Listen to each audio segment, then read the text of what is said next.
Stations, Turkey and Ukraine and Russia. It is not only in our interest, we believe it is in the developing world's interest that this grain initiative is restored. I will be reaching out to the United Nations Secretary General, to my counterpart in Turkey, in Russia, to discuss Pakistan's concerns and our desire for the Black Sea grain initiative to be restored. You have to understand what happened. So last year Russia attacked Ukraine and blocked our ports.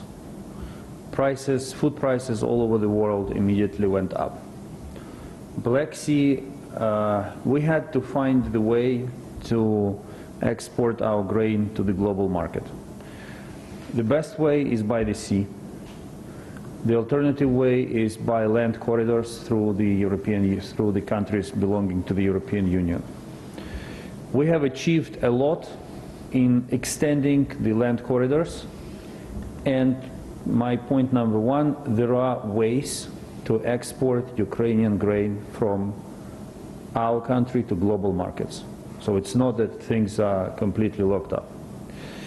But the problem is that taken all together, land corridors cannot export full amount of cereals available for export.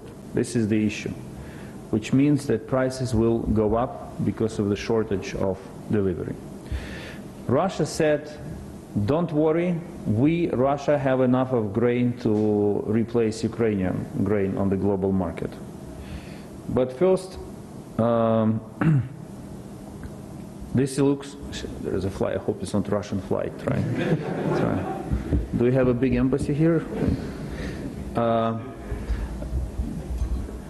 But the Russians, what the Russians have done, they're trying, literally saying that we simply destroyed our competitor. Now what happens? Russia, on Monday, Russia announces withdrawal from the initiative. On Wednesday, they attack Ukrainian ports with missiles, destroying port infrastructure, basically making it even harder for us to restore export. In one terminal, they destroyed 60,000 tons of grain that was designated to China. It means that 60,000 tons of grain will never make it to the people who want to buy bread at reasonable price. And as prices go up, Russia is increasing its exports of grain, making more money for its war machine and for its shattered economy. So they say tons of things about their interests not being met, about disrespect shown to them. The real essence of what Russia has done is money. They want to make more money, they want to remove competitor from global market, but the ones who will pay for it will be Ukrainian farmers and ordinary people in Asia and in Africa who will have to buy more expensive bread. This is the consequence, and this is why it is so important to make everything possible to restore Black Sea Grain Initiative, to return balance to the global food market, to return prices under control, and to give Ukraine the possibility to provide cereals to the countries who need it the most. We have one last question, given the busy schedule of our esteemed guest. One last question by Mr. Kamran Yusuf from Express Tribune.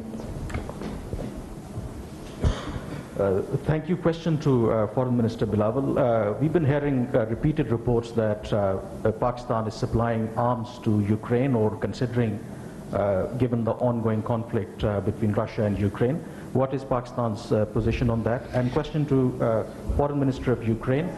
What kind of expectations do you have from Pakistan as far as the ongoing conflict between your conflict with Russia is concerned? I think you know Pakistan's position on this issue. I'd like this opportunity to reiterate that we find it regrettable that certain media outlets have tried to publish unfounded reports alleging military supplies to Ukraine. Since the war began, we have not concluded any agreement for defense supplies to Ukraine, keeping in view our principled, consistent and non-partisan position. Thank you, Kamran. Yes, I can confirm that there are no contracts or intergovernmental arrangements between Ukraine and Pakistan in this area. The military technical cooperation that we have dates back to the contracts signed in 1996 and related to the supply of, to the creation of Al-Hadid tank in Pakistan with the support of Ukrainian defense industry. We want Pakistan to be by our side in the way it finds appropriate for itself. And Minister expressed condolences. We know that Pakistan supports our territorial integrity. And the rest is in the hands of the Pakistani government to choose appropriate forms of finding the way to support a country that is fighting for its sovereignty and territorial integrity against a much stronger neighbor. Okay, thank you everyone. That concludes the session. That's it. Thank you guys. Thank you. वज़ीर ख़ारजा बिलावल भुट्टो जरदारी की Ukraine के वज़ीर ख़ारजा दिमित्र कलेबा के हमरा news conference. इस मौका पर यूक्रेनी वज़ीर ख़ारजा का कहना था कि रूस यूक्रेन जंग में इंसानी नुकसान हुआ। पाक यूक्रेन अच्छे ताल्लुकात हैं, जबकि मुस्तक़बिल में दो तरफ़ा तिजारत सरमायाकारी को फ़रोग़ दिया जाएगा।